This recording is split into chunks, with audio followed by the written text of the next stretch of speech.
Yeah. Oh yeah, not only I see. I see. I'm not in Pimp here. Iwan Williams, is that the coordinator of them for Behind the scenes, vote for Winter Johnson, student officer, education officer. Sorry. Vote for Winter Johnson for education officer at Swansea University. Go do that right now. Hey everybody, what's good? Zen in the building. Um, so I was helping a friend campaign today. Today and tomorrow they got the polls open for Swansea University's student union. She's gonna be running for education officer, which is super dope.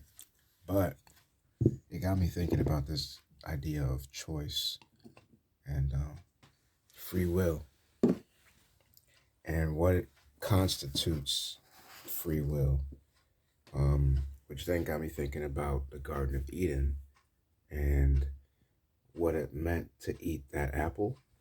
And I have this theory that we were actually meant to eat the apple. And this might put me, um, in some weird positions theologically, but God knows everything, right? So he must have known that we were going to eat from the fruit or from the tree of knowledge of good and evil. For me, the implications of eating that fruit, like they always talk about the bad side, right? Eternal damnation and eternal separation from God. But what about the positive side?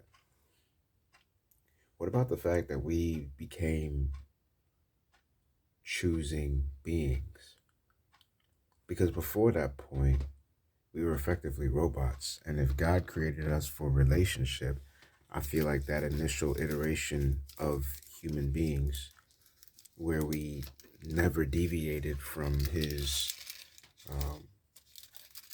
perspective, from his plans, as good as it sounds, I feel like God would find that boring, that he would rather have people who would choose him, that they have other options, but they actively choose him. That's what relationship is.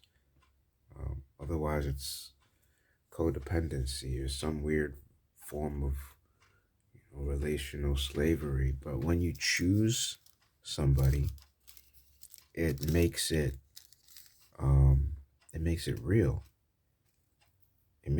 There's more of a symbiosis there.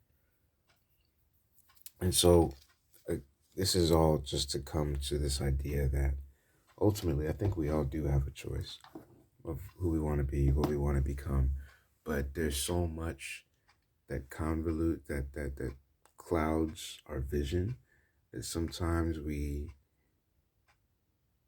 go about life as if we don't have a choice. And that lends itself to this learned helplessness, to this idea that we have no capacity to change our reality. When the reality is that we have all the capacity in the world. So I guess this video, to keep it short, is just a reminder of that. That we ultimately can choose each day who we want to be, what reality that we wish to inhabit. And yeah, all it takes is our cooperation with the reality. And then we can kind of fit in where we get in. So I think that's my thought for today. Make use of that free will. We'll wax philosophy again tomorrow. Take it easy. Cheers.